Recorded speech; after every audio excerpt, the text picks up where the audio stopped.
What if a simple school project could lead you to your death?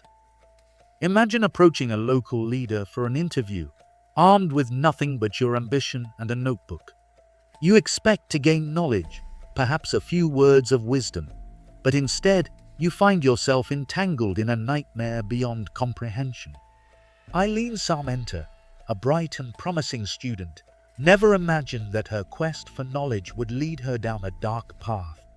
Alongside her close friend, Alan Gomez, she sought to learn from the very man who was supposed to teach them, a man who would become her worst nightmare. The Philippine justice system, like many others around the world, is designed to uphold the rule of law, ensuring that all individuals, regardless of their status, are held accountable for their actions. However, the case of Antonio Sanchez raises critical questions about the effectiveness of this system, especially when those in positions of authority are involved in heinous crimes. Antonio Lazer Sanchez was born on May 10, 1946, in the Philippines. He rose to prominence as a politician, serving as the mayor of Calauan, Laguna, from 1980 to 1986, and again from 1988 to 1993. As a mayor, Sanchez wielded significant power and influence, overseeing local governance and community initiatives. His position was not just a title, it represented authority, trust, and the expectation that he would lead with integrity. Antonio Sanchez was married and had 2 children, Alan Antonio and his daughter, Marie Antonelvi. To those who knew them, they appeared to be a typical family, sharing the same joys and challenges that come with raising children and maintaining a household. Sanchez's role as a husband and father was central to his identity, with his family forming a significant part of his life. The family lived together, navigating the routines and responsibilities that are common to many, presenting themselves as a regular, close-knit unit. As a mayor, Sanchez was expected to be a pillar of the community, someone who would protect and serve the interests of his constituents. However, the shocking revelation that the very person entrusted with such authority could be involved in a brutal crime shattered the community's trust. On June 28, 1993, Sanchez was implicated in the horrific rape and murder of Eileen Sarmenter and the murder of her companion, Alan Gomez. This heinous act sent shockwaves throughout the nation, leaving many to grapple with the betrayal of someone they once respected. The public reaction was one of outrage and disbelief. How could a figure of authority, someone who was supposed to lead with honor, be involved in such a brutal crime? This case not only highlighted the failings of the justice system, but also raised questions about the moral fabric of society and the accountability of those in power. Eileen Sarmenter and Alan Gomez were 2 bright and promising students whose lives were tragically cut short on June 28, 1993. Eileen, aged 21 at the time of her death, was a dedicated student at the University of the Philippines, Los Baños, majoring in food and nutrition for large animals. She was known for her kind-hearted nature and active involvement in her sorority, Sigma Delta Phi. Eileen was described by her friends and classmates as sweet, caring, and someone who always brought a sense of calmness to those around her. She was well-liked and respected among her peers, often participating in group activities and engaging in meaningful conversations. Alan Gomez, also 21, was a fellow student at the same university, studying beef production. He was a member of the Upsilon Sigma Phi fraternity. The 2 were not only classmates, but were also close friends, with some accounts suggesting they may have been in a romantic relationship. They were known for their camaraderie, often seen enjoying campus life together, playing board games, and hanging out with friends. On the night of June 28, 1993, Eileen Sarmenter and Alan Gomez were abducted at gunpoint by a group of men acting on behalf of Antonio Sanchez, the mayor of Calauan, Laguna. The abduction occurred near the Agrix compound, a location close to both the university campus and Sanchez's residence. The students, who were likely unsuspecting of the danger, found themselves forced into a vehicle, marking the beginning of a harrowing ordeal. The abducted students were transported to a farm rest house in Barangay Curba, Calauan, Laguna, a property owned by Mayor Sanchez. Upon arrival, Eileen was separated from Alan and taken into Sanchez's room. Meanwhile, Alan was subjected to a brutal beating by Luis Corcolon, Rogelio Boy Corcolon, Zoilo Arma, and George Medialdia. The assault left Alan severely injured, and he was eventually thrown out of the rest house, left to his fate. Around 1 o'clock the following day, Eileen Sarmenta, still bound and gagged, was forcibly removed from the rest house by Luis Corcolon and George Medialdia. Sanchez, dressed in a white polo shirt, appeared and, in a chilling statement, declared, "I am through with her. She's all yours." The men then took Eileen to a sugarcane field in Sitio Paputok, Mabacan, Calauan, where she was subjected to a gang rape. Alan Gomez's ordeal ended when Pepito Corrit struck him in the diaphragm with the butt of an Armalite rifle, causing him to collapse. Although one of the men initially thought Gomez was already dead, Corrit later confirmed his death by firing a single gunshot to his head. On the morning of June 29, 1993, the atmosphere in the University of the Philippines, Los Banos community was tense and filled with dread. Eileen Sarmenta's mother, Ma Clara Sarmenta, received a frantic phone call that would lead her to a horrifying discovery. The call alerted her to the possibility that her daughter had been involved in a violent incident, prompting her to rush to the site mentioned. As Clara arrived at the location, she was met by local authorities who had brought a white Toyota Anfra van to the Los Banos police headquarters. The van was the same vehicle used in the abduction of Eileen and her companion, Alan Gomez. It was here, inside that van, that Clara would find her daughter's lifeless body. Eileen's body was discovered in a state that would haunt her family and the community forever. Reports indicated that her body had been desecrated, with a portion of her head blown off. She was found wearing a melon-orange Giordano classic shirt, which was rolled up, and her white shorts were pulled down to her ankles. Eileen's favorite white Treton shoes remained on her feet, a heartbreaking detail that underscored the brutality of the crime. Meanwhile, Alan Gomez's body was discovered in a grassy area in another village in Calauan. He had sustained 2 gunshot wounds, one in the head and another in the back, indicating the violent nature of his murder. The contrast between the 2 crime scenes highlighted the premeditated and ruthless actions of the perpetrators. An autopsy was conducted on both victims by the Philippine National Police, PNP, Crime Laboratory Office. The examination confirmed that Eileen had been raped before her murder, and the findings provided crucial evidence for the investigation.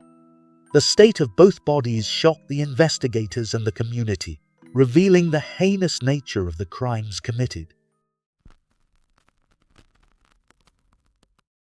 Witnesses later came forward, including Aurelio Centino and Vicencio Malabanan, who were aides to Sanchez. They testified that the group of men involved in the abduction had been preparing for the crime earlier that day.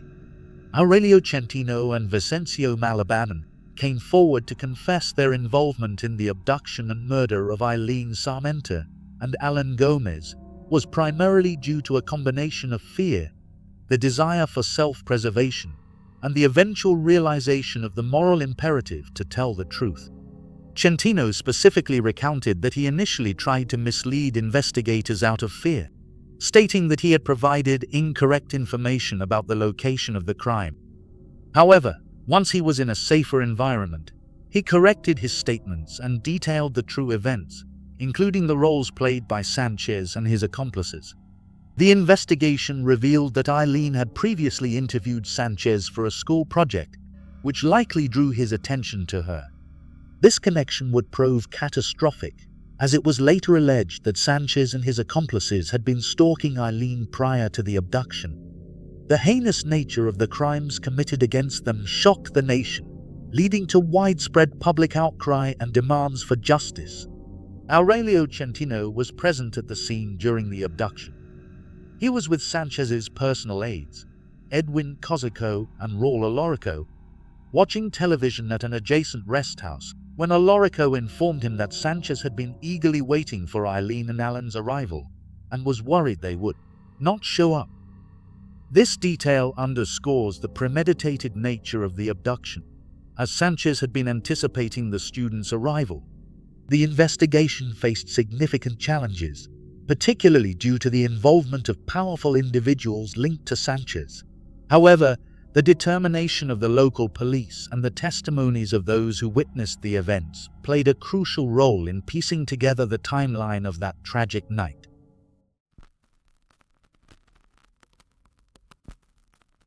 On the morning of August 13, 1993, the Philippine National Police executed a warrant for the arrest of Antonio Sanchez, the former mayor of Calauan, Laguna. The warrant was issued in connection with the brutal rape and murder of Eileen and Alan. Sanchez was not at home when the warrant was served, but he was quickly located and taken into custody. The arrest took place at Camp Vicente Lim, where Sanchez had been summoned for questioning regarding the crimes. Upon his arrival, he was confronted by the police and positively identified by two key witnesses, Aurelio Centino and Vivencio Malabanan. Both witnesses had executed confessions implicating Sanchez as a principal in the crimes against Samantha and Gomez. During the confrontation, Centino and Malabanan described how Sanchez had orchestrated the abduction and was present during the heinous acts committed against Eileen Samantha.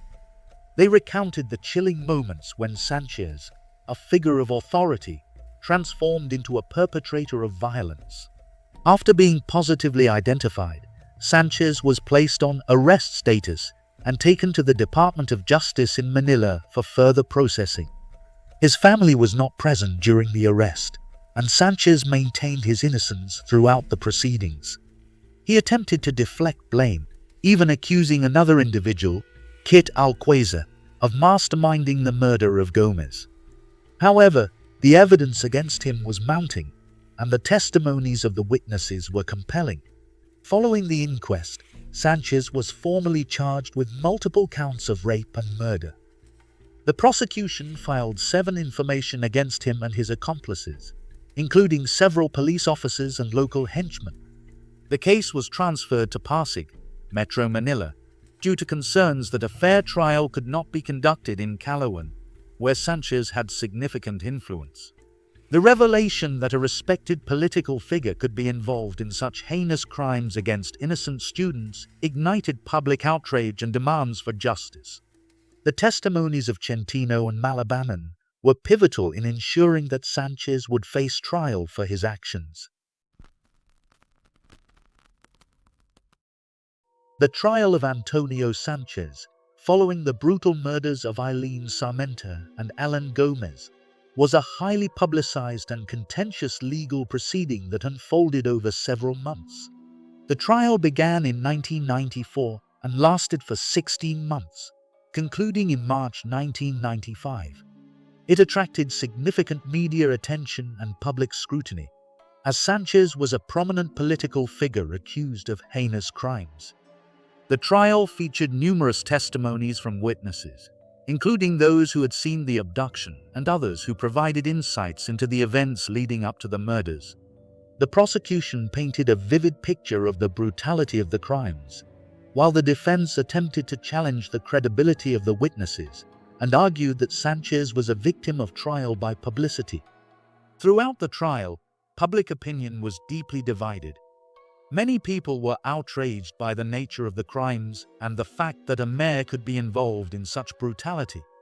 The victims' families, friends, and the broader community rallied for justice, demanding accountability for Sanchez and his accomplices.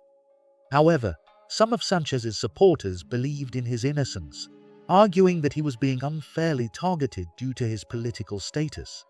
The trial was marked by significant media coverage, which some argued contributed to a trial by publicity. Sanchez's defense team claimed that the extensive media attention compromised his right to a fair trial. They sought to challenge the credibility of the prosecution's witnesses, asserting that their testimonies were inconsistent and motivated by personal agendas. During the trial, a particularly significant moment occurred when Antonio Sanchez's daughter took the stand to provide an alibi for her father. She testified that Sanchez was at home at the time the crimes were committed, aiming to establish his innocence. Her testimony underscored the difficulty of a daughter confronting the possibility that her father could be involved in such heinous acts. Despite her attempt to defend him, the court scrutinized her statements and found them unpersuasive. The testimony of the prosecution witnesses, who offered consistent and detailed accounts of Sanchez's involvement, was deemed more credible.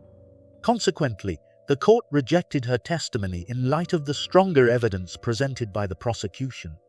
The trial also featured emotional testimonies from the families of Eileen and Alan, who recounted the devastating impact of the murders on their lives. Their heartfelt pleas for justice resonated with the public and underscored the tragic loss of two promising young lives. On March 14, 1995, after 16 months of proceedings, the Pasig Regional Trial Court found Antonio Sanchez guilty of multiple counts of rape with homicide and the murder of Alan Gomez. He was sentenced to 7 terms of reclusion perpetua, which translates to life imprisonment without the possibility of parole. The verdict was seen as a significant victory for the victims' families and the community, but it also sparked further discussions about the justice system and the potential for corruption among powerful individuals. In the aftermath of the trial, the case of Antonio Sanchez served as a stark reminder of the complexities of crime, power, and justice in the Philippines. It highlighted the need for accountability and reform within the legal system, particularly regarding the treatment of those in positions of authority. The enduring legacy of Eileen Sanchez and Alan Gomez continues to resonate, as their story remains a poignant reminder of the fight for justice in the face of unimaginable tragedy. After Antonio Sanchez was convicted and sentenced to 7 terms of reclusion perpetua, up to 40 years each, for the rape and murder of Eileen Sanchez and the murder of Alan Gomez, he appealed the decision to the Supreme Court. However, the Supreme Court Special First Division affirmed his conviction in 2001, along with the convictions of his co-accused George Medialdea, Zoilo Arma, Baldwin Bryan, Luis Corcolon, Rogelio Corcolon, and Pepito Coit. The Supreme Court ruling upheld the lower court's decision and ordered Sanchez and his co-accused to pay damages to the heirs of Sanchez to $3,980,080 and the family of Gomez to $3,990,220. However, as of 2019, the Gomez family had not received a single centavo of the damages from Sanchez. Sanchez's family, including his wife and children, maintained their belief in his innocence throughout the trial and appeals process. They stood by him and continued to defend him even after his conviction. In 2019, when news broke that Sanchez could potentially be released early due to good conduct time allowance, his family expressed their support for him. Sanchez's daughter, Marie Antonelli, stated that the family planned to celebrate his release by eating at his favorite restaurant and visiting an eye clinic to check on his cataracts. Another son, Alan Antonio, questioned why Sanchez was being singled out and argued that he had a right to be released under the Gita law.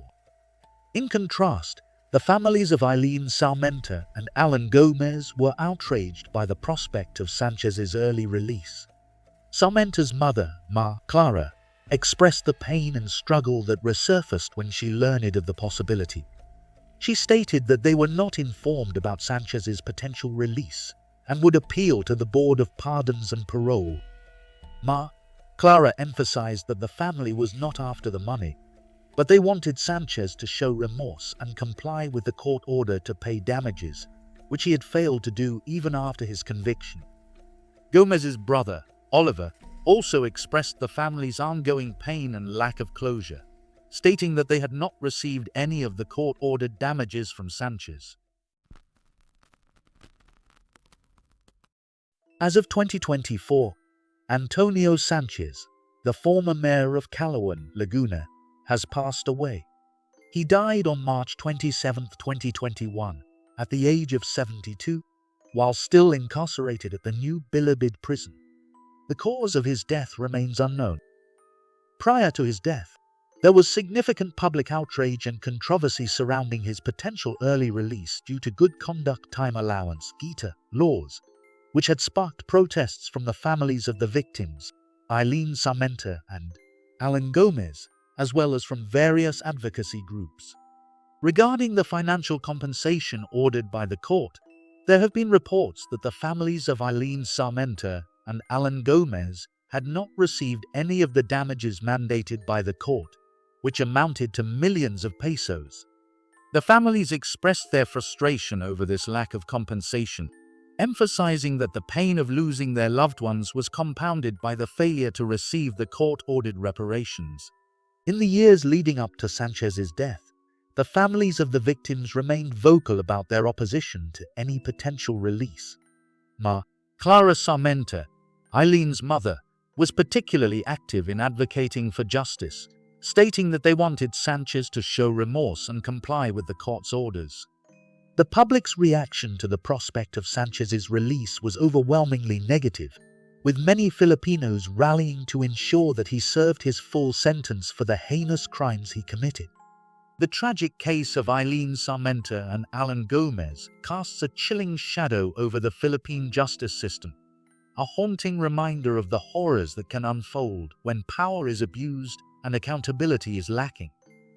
Their brutal murders, orchestrated by a figure of authority, Antonio Sanchez, serve as a stark warning of the darkness that lurks beneath the surface of society. Eileen and Alan's lives were snuffed out in the most horrific manner, their dreams and aspirations shattered by the callous actions of a man who was supposed to protect them. The brutality of their deaths, the violation of their bodies and spirits, sends a chill down the spine of all who hear their story. Their final moments must have been filled with unimaginable terror and pain, a tragedy that haunts the collective consciousness of the nation. In the aftermath of this heinous crime, the families of Eileen and Alan were left to pick up the pieces, their lives forever altered by the loss of their loved ones. The anguish and heartbreak they endured is palpable, a raw wound that never fully heals. Their pleas for justice and their demands for accountability echo through the years, a haunting reminder of the work that remains to be done. The case of Eileen Sarmenta and Alan Gomez is a ghost that lingers, a specter of injustice that refuses to be laid to rest. It is a cautionary tale, a warning of the consequences of complacency in the face of corruption and abuse of power. Their story serves as a reminder that the fight for justice is never-ending, and that the pursuit of truth and accountability must be unwavering in the face of darkness. As we remember Eileen and Alan, let us also remember the lessons their lives and deaths have taught us. Let us be vigilant. Let us be uncompromising in our demand for a justice system that truly serves the people, protects the innocent, and holds the guilty accountable. Only then can we begin to heal the wounds inflicted by this tragedy and ensure that no other family suffers the same fate as the Sarmentas and the Gomezes.